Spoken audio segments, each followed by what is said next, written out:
How many of you have never seen me be $6? So that's philosophy number one. Wait for the government to change the minimum wage. You say, well, that might take too long. Is there another philosophy? And the answer is yes. Okay. Here's the second philosophy. Wait for the company to pay you $6 an hour. Right? You get a review how often? Every 6 months, let's say. You missed it. You waited a year. Maybe you didn't make it then. You say, wow, no telling how long. If you've got 1,000 people with you, maybe you could force the company to change it from 5 to 6 if there were enough of you that said, we will not work, we demand $6, or we will not work. By yourself, not a good philosophy. Together with others, it could work. Right? Here's what we call this, the philosophy of demand. I demand more money. Alone, too risky.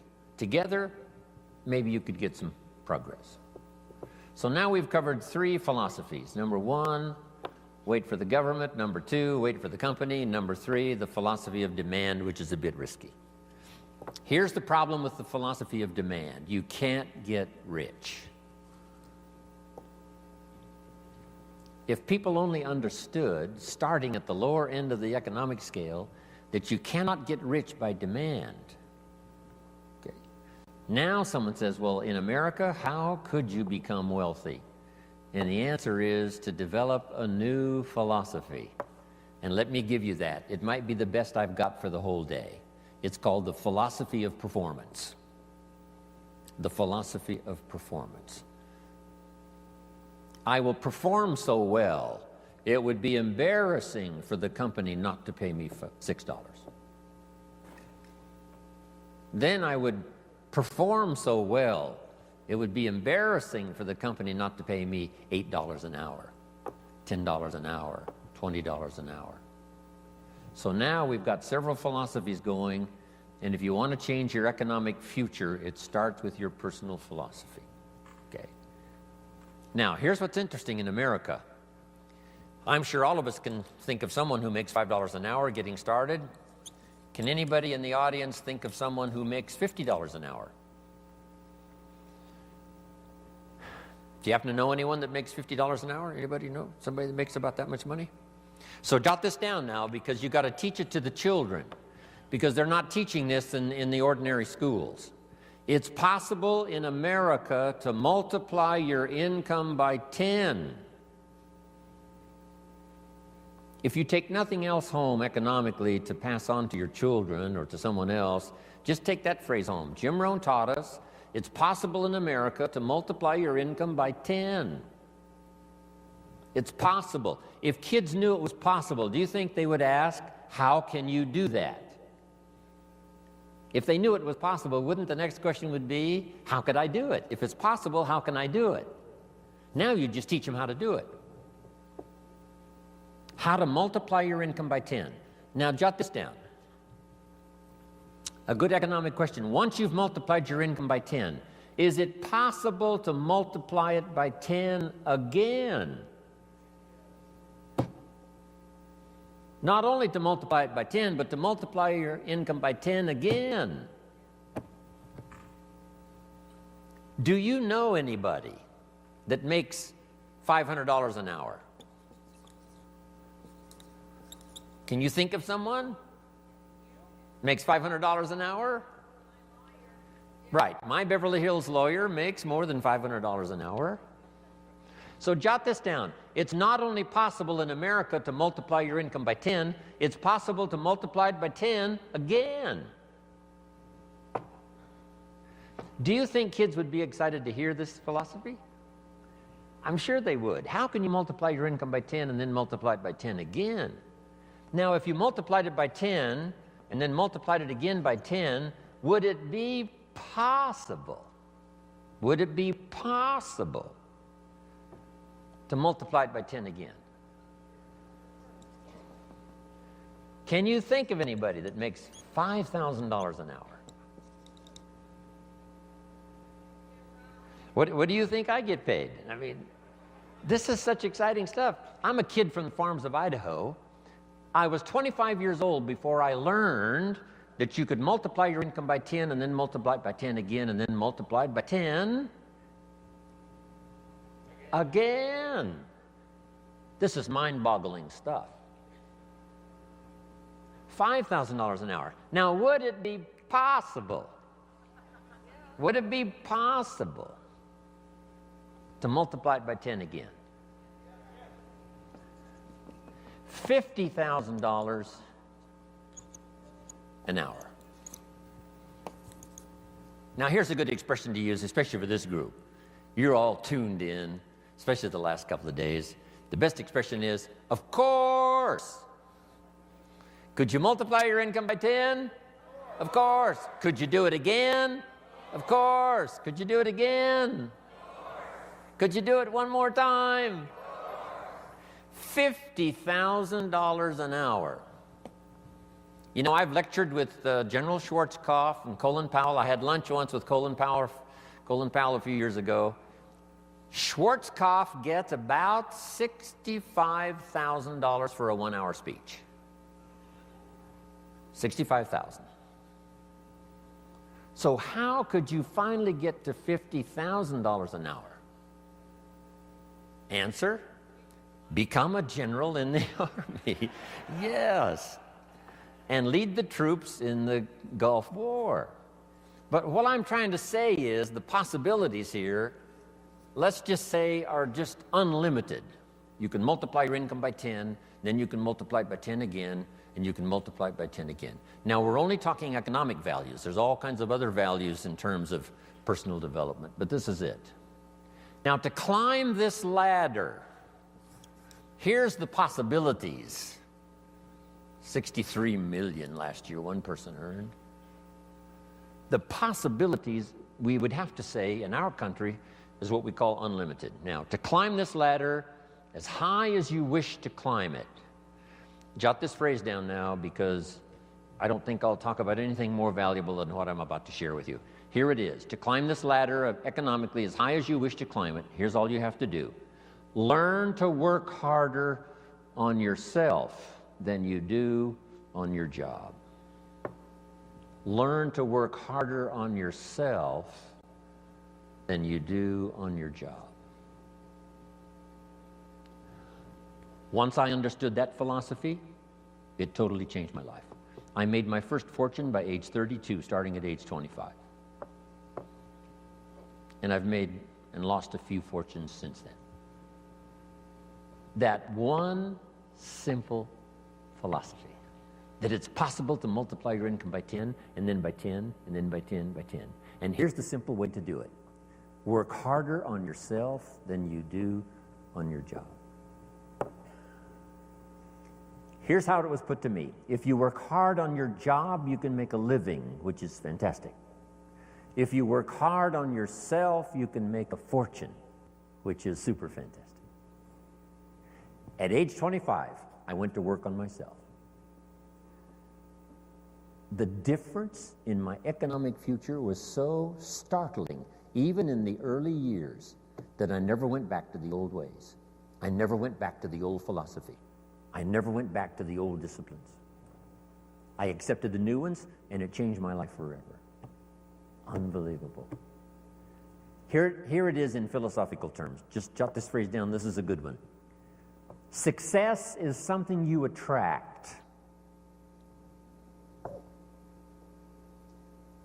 by becoming an attractive person. Success is not something you pursue. Success is something you attract by the person you become, by becoming an attractive person. Now, what could you think of that would start to make you more attractive to the marketplace? This is such simple ABC stuff. Okay? Let me give it to you. Let me start with this. Jim Rohn's view of the 21st century. We've begun a new century, 21. We've begun a new millennium, number 7. Some scholars hold great significance to this 7th millennium. And I think it's probably true. It's going to be the most extraordinary time in the history of the human race, I think. And these opening years now of the new millennium and the new century, how could you take advantage of this extraordinary time in human history and make for yourself an extraordinary life? Because it's all possible. So jot this little quote down now. It's one of the best I've come up with, I think, lately. And I'll just quote it slowly so you can jot it down and take it home. Here it is. From testimonials and from personal experience, we have enough information to conclude that it's possible to design and build and live an extraordinary life. From testimonials and from personal experience, we have enough information to conclude that it's possible to design and build and live an extraordinary life. I'd like to have you think about that, not just here, but even after you've gone back home. Think about it at least often enough to say, I think that's true. From testimonials and from personal experience, we have enough information to conclude that it's possible, it's not a guarantee, but it's possible to design and build and live an extraordinary life.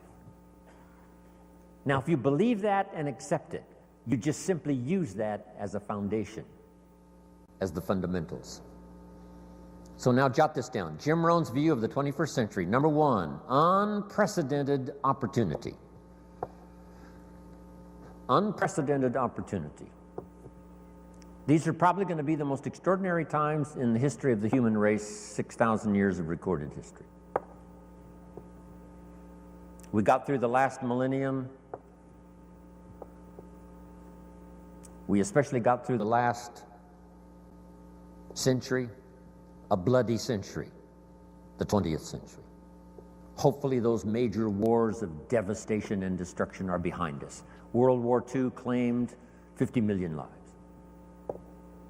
19 million of them were Russian. The devastation of the 20th century was unparalleled and unprecedented. The savagery was unbelievable. The Holocaust was insanity of the most unbelievable kind. Hopefully that is in the century past. And that we have a new chance in a new century to build a new world and a new country and a new future. With all of the challenges. With Saddam Hussein, with the terrorists, and all the rest. Once the walls came down, about 12, 13 years ago, and I was just in Berlin the other day lecturing and had a chance to go to the Brandenburg Gate, Checkpoint Charlie, see part of the old Berlin Wall. Once those walls came down 13 years ago, the world now has forever changed. Because here's how the history of the human race reads. Opportunity mixed with difficulty. Sometimes more difficulty than opportunity. The history of the human race reads tyranny and liberty. Sometimes more tyranny than liberty. But now the world has totally changed. Since communism is on the run, the dictators, most of them are all gone. When I used to lecture years ago in South America, every country had a dictator. Now they're all gone. Castro and a few are left, but that's it. And they will soon all be gone. Within a short little period of the rest of our lifetime, all the dictators will be gone. A new wave of economic uniqueness, capitalism, free enterprise, liberty, freedom, democracy is absolutely sweeping the world. So for a long, dark time, there was more tyranny than liberty. Here's what is unique about this new Century 21, more liberty than tyranny. More freedom than oppression. This is an unprecedented time.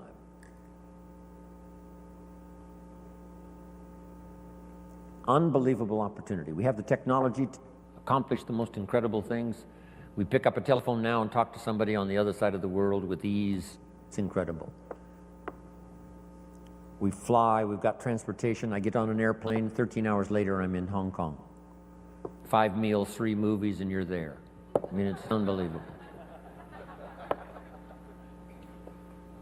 I leave at 7:30 this evening to fly all night to Orlando to speak to another group tomorrow in Orlando. It's amazing. With the jets, you can cover the world. I fly the Concorde, 3 hours London, New York. If you fly the Concorde, you can see 2 sunsets in one day. If you're in London when the sun goes down, you fly the Concorde to New York, you watch the sun go down for the second time. I told the group at our little breakfast meeting this morning, if you fly the Concorde due west, the sun comes up in the west. If you haven't tried that, you must try it. On the Concorde, you meet unique people. I met Henry Kissinger on the Concorde. Henry said, I had breakfast in Paris, I'm having lunch here in London, I'm having dinner tonight in New York. If you fly the Concorde. Before his accident, I met Christopher Reeves a couple of times on the Concorde. Said to my business partner, we're going to be okay, Superman's on this plane.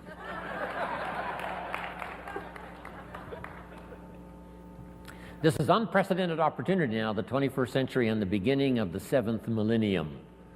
These are extraordinary times. Now here's number 2. However, keen competition. World competition. We're dealing now with Iraq. A big part of it is competition. Hopefully the nations of the world will settle a big share of their differences so we can develop unique economic, social, personal prosperity for the future with limited conflicts. No more horrors, no more holocausts, hopefully. But with the human race, you always have to keep your fingers crossed. Who knows? But I think it's going to be a time of unprecedented opportunity, but unique competition. Now, to take advantage of the 21st century and this opening of the new millennium, how could you use the opportunity? Mind. Now that you've arrived, told me your story, I'm beginning to see the light. Words. The old prophet said this, words are like a lamp for your feet so you can see where to walk. And words are like a light for your pathway so you can see where to go. With words, you can show somebody where to step and where to go. Wow. I said a little prayer before I left my hotel room this morning and asked God to give me a little stronger gift of words today so that my words might have meaning. Maybe I've caught you at just the right time. Maybe this is the moment for you. And if I can say something uniquely enough, using the English language best as I can, words are sometimes clumsy when you try to express what's going on in your head, let alone your heart. But if I can do as good a job as I possibly can in the session we've got this morning and then again this afternoon, by the time I'm finished, maybe my words will help turn on another light for you. And you'll be able to see the possibilities better than you've ever seen it before. You'll be able to see yourself more successful than you've ever envisioned it before. If I can wisely say good words. Now I've put communication in 3 parts because all 3 of these parts now help me make more fortunes. Here's the first one. It's called training. Training is simply showing somebody how to do the business, how to do the job. If you get good at that, the pay is incredible, whether it's your own enterprise or whether you work for someone else. Training pays big money. Here's the next one, teaching. And I've divided the 2 just to make the point. Teaching is more teaching life skills. Teach somebody how to set goals. Gary mentioned, right, making the list and checking them off. Today he gets to check one off. Jim Rohn arrives in San Jose, Santa Clara. I'm so excited about that. Teaching leadership. teaching management, teaching how to become powerful, gifted, influential, teaching father skills, mother skills. I've now, the last 15 years, learned grandfather skills. I set a goal when I became a grandfather to be one of the best grandfathers any grandchildren ever had in the whole wide world. I practice it. I think about it. How to use my newfound life as a grandfather and learn every skill possible to dazzle my grandchildren. I'm one of the best.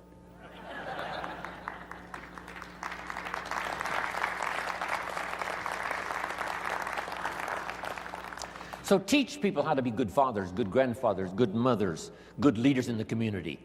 Teach a minister how to teach. Teach a minister how to use the gift of language to persuade. Okay. So communication is part of its training, part of its teaching. Here's the best part. No, here's number 3 in the gift of language, and that's learning how to inspire. Inspire simply means a few simple things. Here's number 1. Help people to see themselves better than they are. Yes, sometimes we have to help people see themselves as they are. If they've made mistakes, maybe that needs to be pointed out. If a child has messed up, sometimes you've got to say, you've messed up. But don't leave them in the mess. Now transport them into the future with the gift of your language and inspire them with the person they can become by using the mistakes of the past to develop new disciplines for the future. A teacher I met when I was 25 years old had this unusual gift. He said, Mr. Rohn, if you keep learning as you're learning now, one of these days you'll walk into a room full of people and you'll hear someone say, there's the man. That's the man. That's the famous man. I thought, well, that could never happen for me. Sure enough, it did. He said, it will happen. And I think when I walked in here this morning, I heard someone say, that's him, that's the man, that's the famous man. Wow.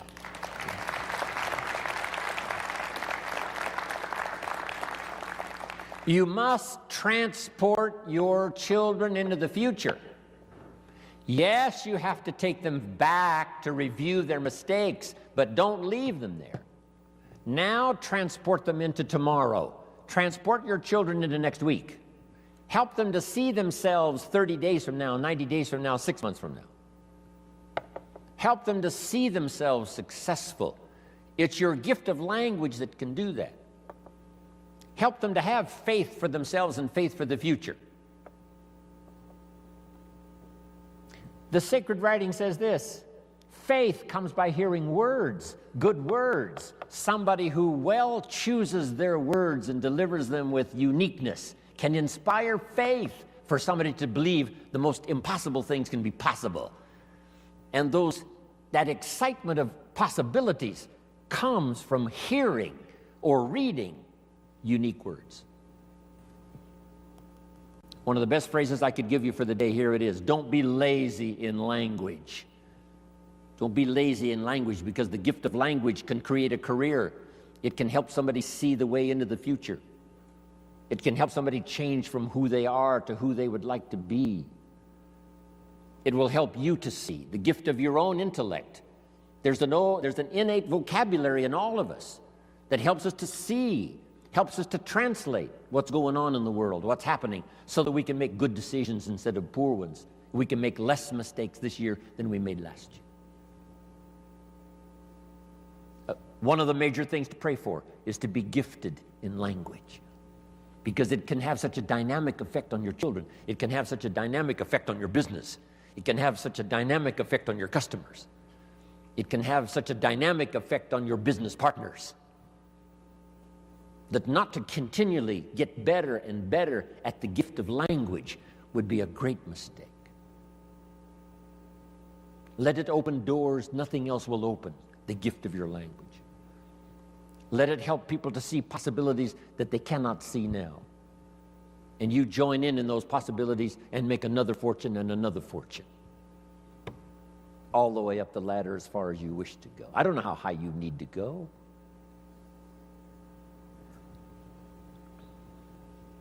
What were the instructions given to the first couple after the garden experience, Adam and Eve, according to the storyteller?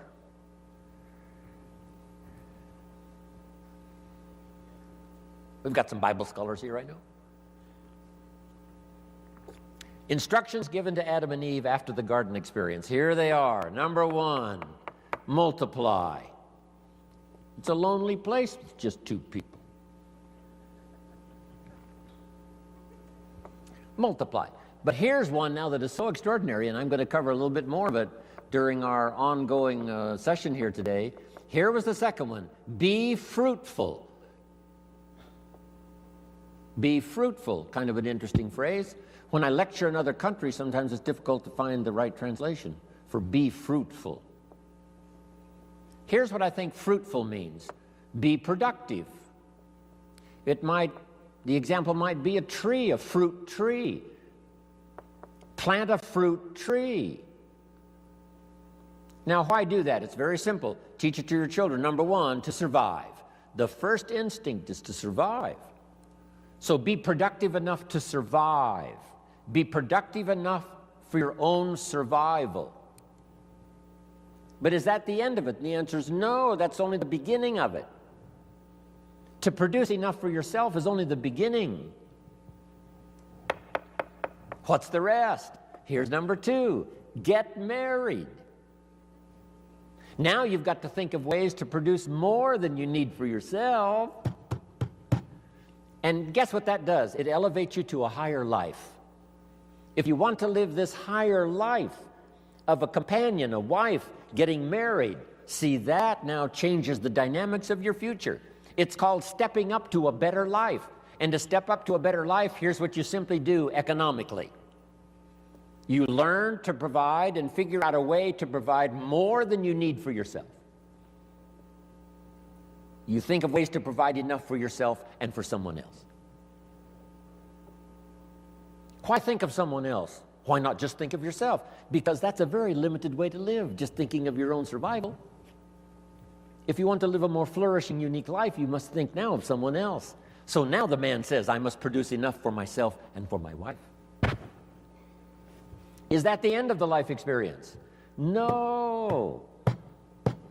Now have children. Take a risk. Having a child is like a throw of the genetic dice. Who knows what's coming?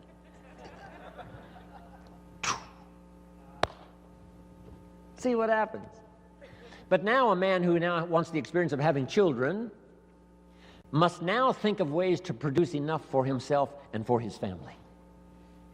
Someone says, why do that? Why not just take care of yourself? Because that's such a beginning way to live. Survival is okay, but it's not the good life. Now take it a step further. Jot this one down. A man now figures out, because he's learned now, he's experienced, and he understands what life is all about. Now he figures out how to produce more than he needs for himself and for his family. Just jot the word down, more. Keep thinking more. How could I produce more than I need for myself and for my family? Someone says, why do that? And the answer is to live a higher life, because now you can be generous. Now you can support worthy projects. Is that it? No. Here's the next one. To produce much more than you need for yourself and for your family. Someone says, why do that? And the answer is to live this higher life.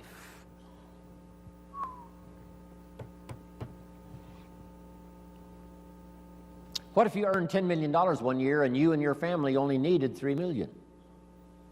That would probably take care of the average family, $3 million. Some families are more expensive than others, but let's say $3 million would pretty well take care of most families.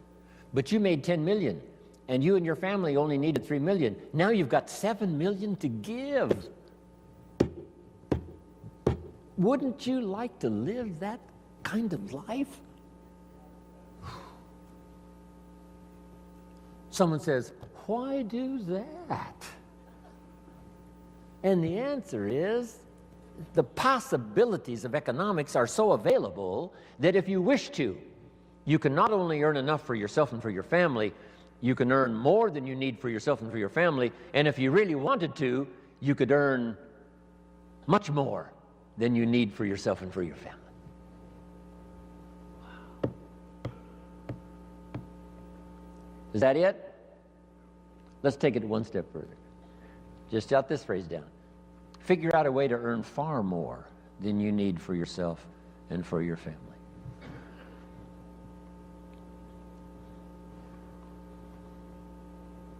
Gary talked about Mark Hughes. I met Mark when he was 19. I still do a lot of work for Herbalife around the world. He started this little company when he was 22, 23, called Herbalife. And he died just a couple of years ago. Mark Hughes, age 44. Guess what he left? Number one, a company worth $680 million, according to the new investors. Here's what he left his son, $350 million. His son. Estimated wealth he created for those who worked for him during the 20 years he was alive, about $3.5 billion. Imagine having the zest and having the wish and having the desire to create billions in wealth, not just for yourself, but for others. 350 million, nice little nest egg for your son. Somebody says, why do that?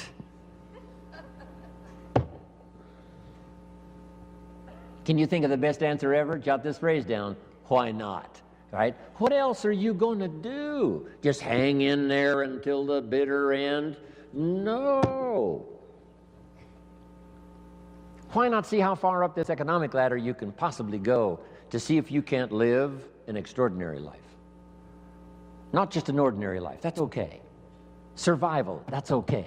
You and your family, that's okay. But if you could think larger than that, so that you really go to work on seeing who you could become in terms of influence, in terms of productivity, in terms of living the little phrase I give you called an extraordinary life. Ordinary would be okay. Extraordinary would be the best. Isn't this good stuff? Couldn't wait to get here and tell you about it.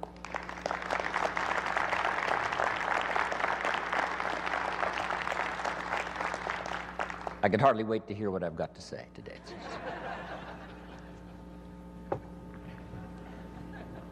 Okay, so number one, to take advantage of the 21st century, make sure I'm on track here. To take advantage of the 21st century, learn multiple skills. Let me give you one more now. It would be useful to know more than one language. When I travel the world, I have to have translators. The only way I can speak to someone in Japan, or speak to someone in South Africa, or speak to someone in Israel, or speak to someone in Europe, most of the time, I have to have someone translate for me. Somebody has to know more than one language to translate for me. And their gift of knowing more than one language makes them uniquely valuable. So that would be another wise idea. Learn more than one language, and number two, learn more than one skill. Number two, learn more than one language. When I was growing up, my father spoke German. He was German, but he never taught me German. I could have learned it. My mother was English, but she spoke French, but she never taught me the French. When I was growing up, they said, you know, leave the old world languages behind. This is America now, English, English, English. Now we know much better. My parents, I could have learned 3 languages as easy as one growing up. So, if you think the time has passed for you to learn that second, third language, make this note now. It's one of the best for the day. Give it as a gift to your children. Encourage them to learn the second, third language, as many as they can learn. I asked a teacher one time, how many languages can a child learn? And she said, as many as you will teach them. They don't lack curiosity, they don't lack capacity, they only lack a teacher. Don't let your child develop 10% of what they're capable of. Don't let them develop 15% of what they're capable of. Give them the opportunity to learn as much percentage as possible of what they're capable of. And for yourself. So, multiple skills, multiple languages. Now, what's the rest? Taking advantage of the 21st century. Jot these notes down. Have you got this? Don't want to erase it if you haven't got it.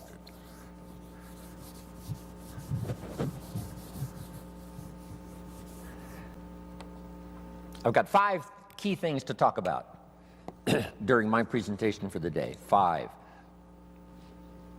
good basic ideas. These are called basics, fundamentals. And it's interesting that I only have 5. How many fundamentals are there to anything? Here's a good phrase, just a few, meaning anybody can learn them. There's just a few fundamentals to being healthy. If someone says, I'm going to teach you the 50 fundamentals to good health, you say, well, that doesn't make sense. There's not 50 fundamentals to have good health. There's just a few. 6, 7, 8, that's about it. If you want to learn to play basketball, you got to learn the fundamentals. How many fundamentals are there to the game of basketball? Just a few. 5, 6, if you become extremely gifted, maybe 7, 8, that's it. That's it.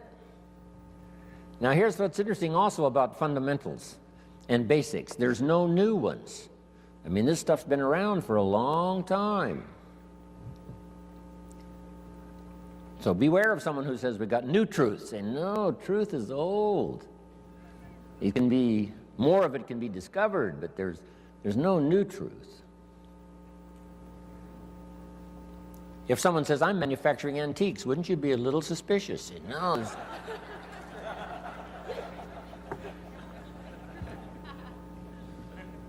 So, skills and fundamentals are like antiques.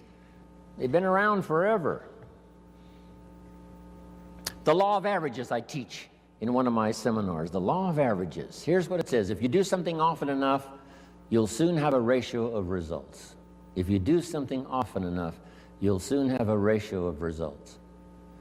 If at first you talk to 10 people, get 1 to say yes. That means you're getting 1 out of 10. Talk to 10 more, get another one. Talk to 10 more, get another one. Talk to 10 more, get 2 instead of 1. Why is that? You're getting better. The law of averages works for anyone. One we've learned for a long time. Here it is. It doesn't ever change. Whether it's a church or a business, 20% of the people do 80%, 80% do 20%.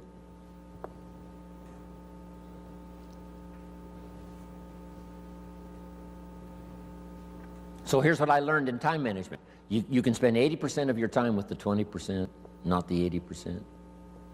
You spend 20% of your time with the 80%, 80% of your time with the 20%.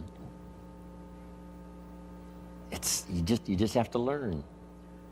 And these fundamentals now have been around for a long, long time. The 80-20 rule.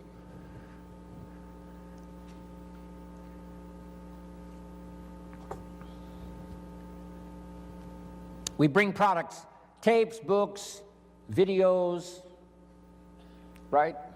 Things to buy for your ongoing education. We bring books and tapes and CDs, and we bring all that stuff for how many people? You say, well, you'd bring enough for 100% of the people. No.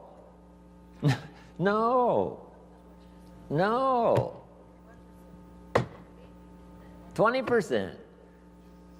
You bring all the stuff for the 20%, not the 80%. Isn't that fascinating? 20%.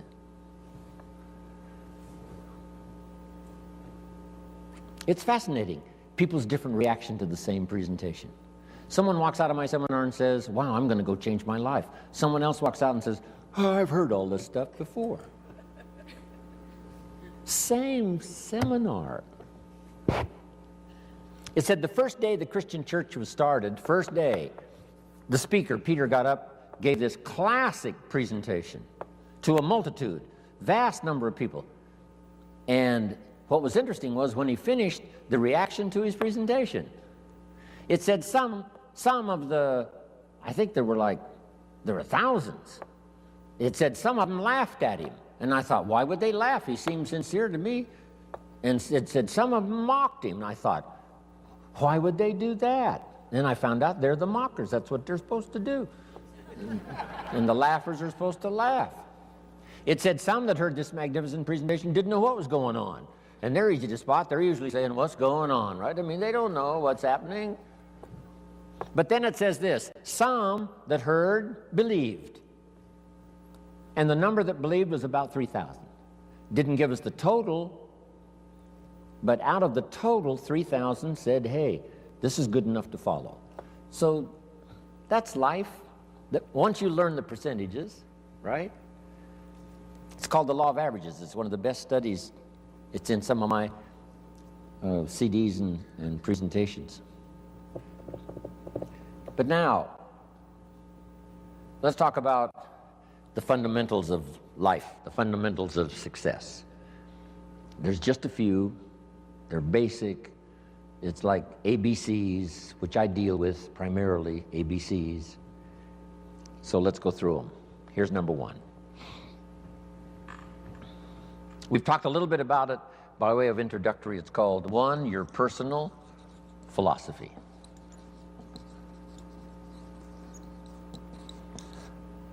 Philosophy is a big subject. Political philosophy. Here's what the communists taught, because I have to deal with it when I go to Russia. The communists taught, capital belongs to the state, not the people. We've taught all these years what?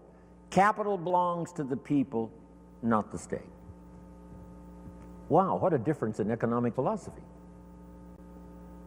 The communists said, people are too dumb and stupid and greedy to know what to do with capital. So you got to take capital away from all the dumb, stupid, greedy people and give all the capital to the all-wise, all-knowing state. And let the state run everything, and let the dumb, stupid people show up for their work assignment. That was the philosophy of communism. They devastated every country they touched with that philosophy.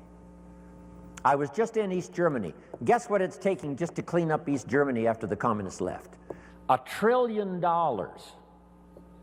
They've spent $500 billion already, and they got another $500 billion to go, just to clean up one country devastated by such a philosophy.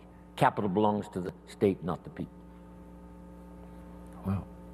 The consequences of philosophy are unbelievably either on the good side or on the bad side. Now, personal philosophy. You know, there's religious philosophy and spiritual philosophy, and there's economic philosophy and social philosophy. Okay? Economic, political, all kinds of philosophies, right? Where did we come from, and where are we going, and what is the meaning of life? Right? Philosophy is a big tent with many different divisions. But the one I want to talk primarily about today, and then expand from that, is your personal philosophy. So jot this down, one of the best notes for the day. Each person's personal philosophy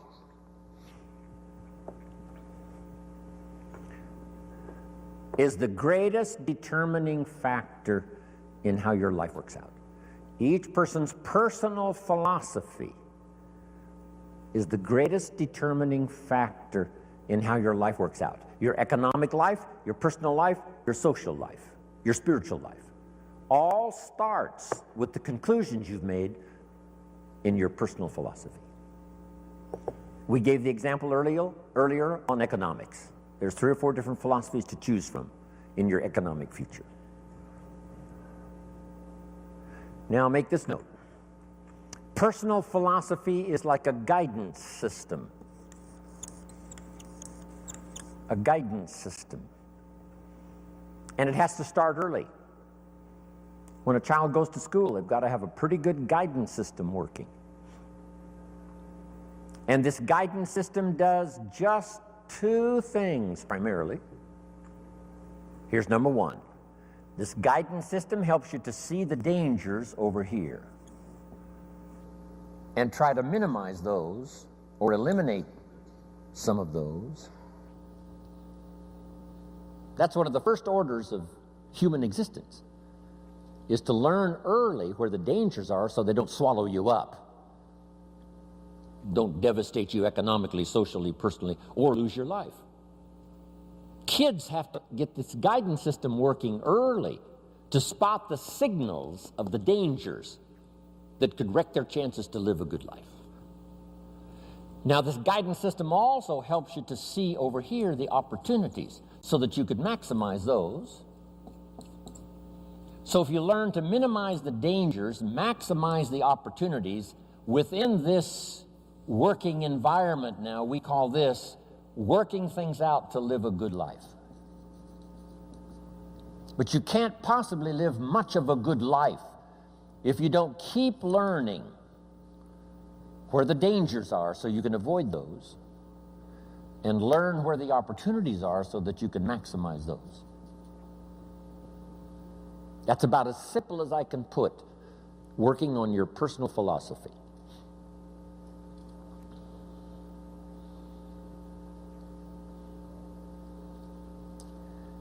Now, why is it this way? Why is life both danger and opportunity? Here's the best advice I can give you. The storyteller probably gives us, more to think about than in detail. But here's what it seems like. And that's one of the best phrases to use if you're going to make your studies and try to come to some good conclusions. It seems like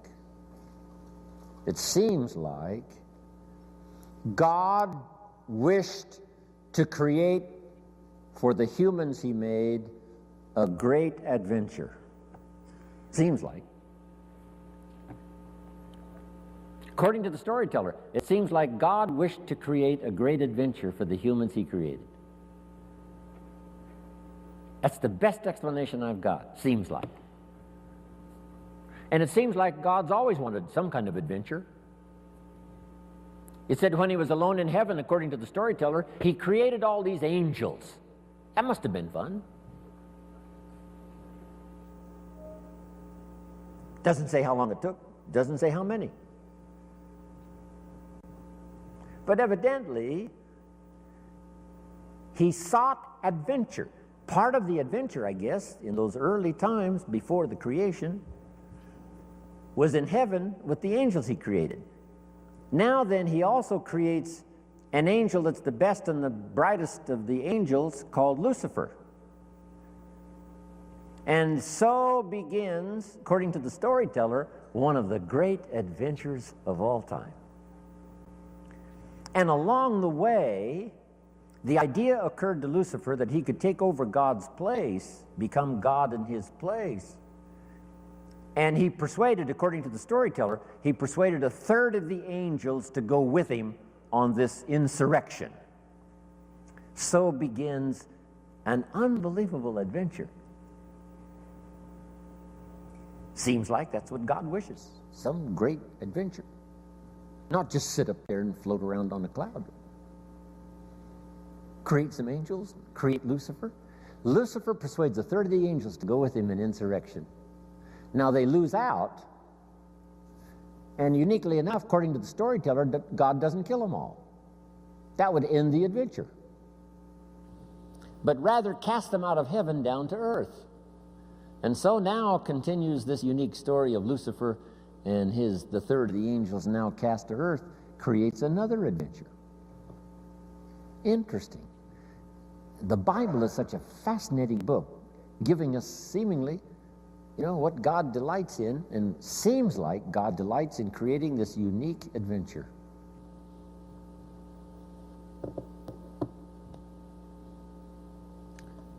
One of the ancient stories says God and Satan were talking things over one day. I thought, well, that doesn't seem possible. But the storyteller says they're looking down on the earth and they're talking things over. I thought, wow, that's remarkable. God and Satan getting together and talking things over. Now, the storyteller doesn't give us many details, so we've got to use our imagination. And on this particular occasion, God got to bragging on one of his favorite creation, his favorite persons, called Job. He said, Job and I have got this great friendship going. Job and I, we walk together. Job and I plan the future together. Job, Job, Job. Finally, Satan had it up to here with Job, Job, Job. And he said, yeah, God, Job, you've got a wall built around him. I can't get to him. God said, well, what would you expect? He's my favorite person. Of course, I got a wall built around him. Now, they're having this conversation. It's fascinating. Storyteller says, Satan gets this bright idea. Said, hey, God, let's try this. God said what? If you'll take the wall of protection down from around your favorite friend, Job, he said, I promise you within a short period of time, your favorite friend will curse you to your face. God said, no, he'd never do it, not in 100 years, no matter what. Satan said, well, how are we going to know? Would you like to make a wager? It doesn't give us the details of the wager. But the storyteller says God picked up the bet and said, okay, let's try it. I'll take the wall down from around my special friend Job. You do your best. I promise you, no matter what you do, he'll never curse me. Satan said, the bet is on. According to the terms of the wager, God did take the wall down from around his special friend Job, and Satan then does one of his all-time famous numbers. According to the storyteller, first Satan took his wealth, stripped him of his wealth.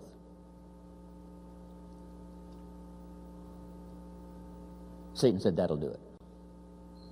Where's your friend God? He didn't curse God. Satan said, well, number two, took his health. Blow number two. Surely now he'll curse his friend God. No. Blow number three, and the worst, took his family. His health, his wealth, and his family. Gone. Satan said to God, here's where he does it. And sure enough, Job's wife comes along and says, Job, looks like your friend God has long forsaken you. You might as well curse him and die. And Satan said, here's where he does it. And God says, well, he hasn't talked yet. And while they both listen, Job says, never would I curse my friend God no matter what happens. God said, I knew it. I knew it.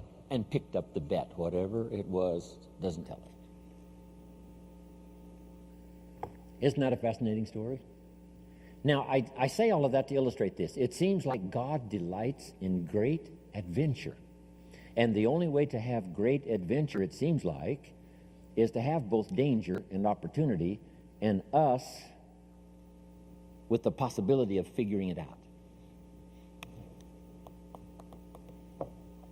Jot this down. Now, it's a nice little list. On one from other people is to just pick up the signals. Part of it is by sight. Here's a good watchword for the 21st century. Pay attention. No use falling into the same trap somebody else fell into.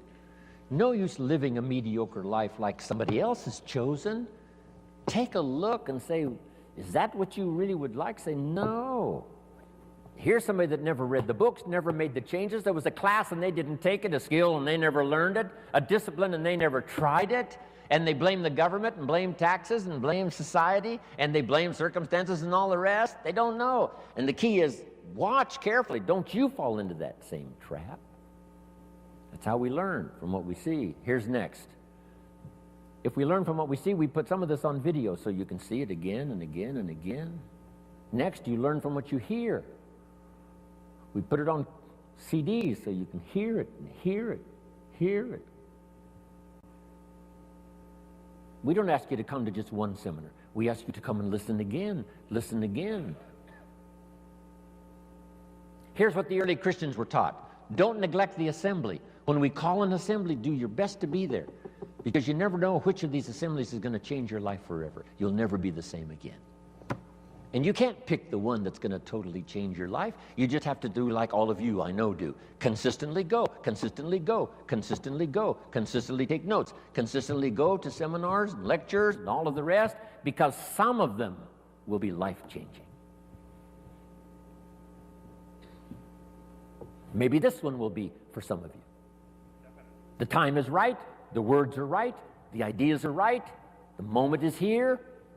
We don't know. We just come as many times as we can, be affected by as much language as we can, and see what that'll do for our sight and our ambition, our willingness to develop skills, be a leader, influential. Here's the next one. Be a selective listener. Don't just load up on stuff that isn't going to count. We all need a little humor, but not that much. Life is a pretty sober place. It's life or death. It's success or failure. It's flourishing or mediocrity. This is a serious matter. So, make sure that what you listen to gives you the full range, a good diet of things to listen to. The positive, yes, but the negative also. We need to hear it from both sides. Okay. Years ago, I saw an advertisement once on Roseanne. Tune into Roseanne, white chicks talking trash. I thought, oh, America needs more of that. Now, you don't need much of that. White chicks talking trash.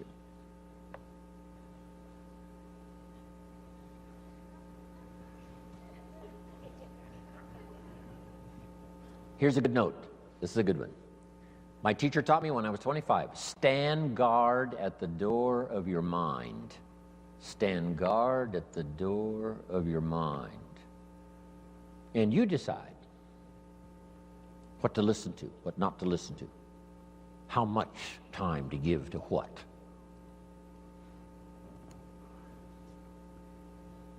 Now, the third one is important, and when we come back this afternoon, we'll continue it.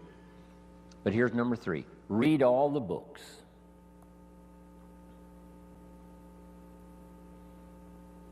Now, there's millions of books, so you can't read all the books. But here's what I mean by read all the books.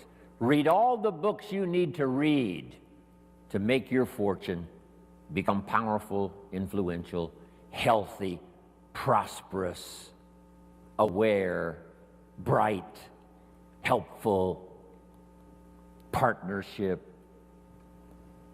father, mother, grandparent.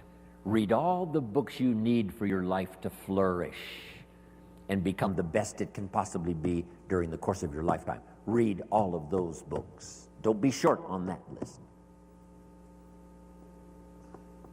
My library certainly won't do it. I've only written 4 or 5 books. I'm working now on my 5th, I think it's my 5th book. It's going to be for teenagers and college kids. And I think the title is going to be, Of Course Kids Should Pay Taxes. Of course. It's going to be an interesting book on capitalism, because I teach capitalism now in Russia in very simple form. I might give you a couple of notes on that when we return.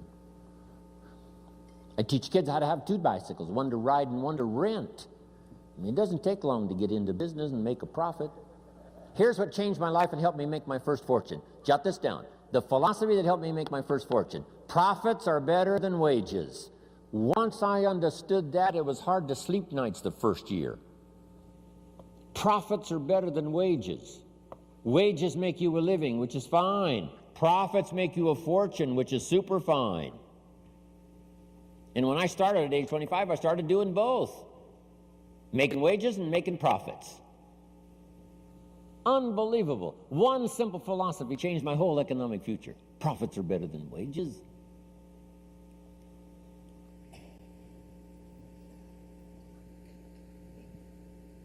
Read all the books necessary. Now, I'm going to give you some that started my library. I've got one of the best. If you saw it, you'd be impressed. haven't read everything in my library, but I feel smarter just walking in it. Right. Okay, Gary, where are you? Enough for the first go-around here. We'll be back this afternoon with some more. Thank you for your patience. Appreciate it very much. God bless. Amen. Ladies and gentlemen, Mr. Jim Rohn. Wow, thank you. Thanks, Gary. Appreciate it.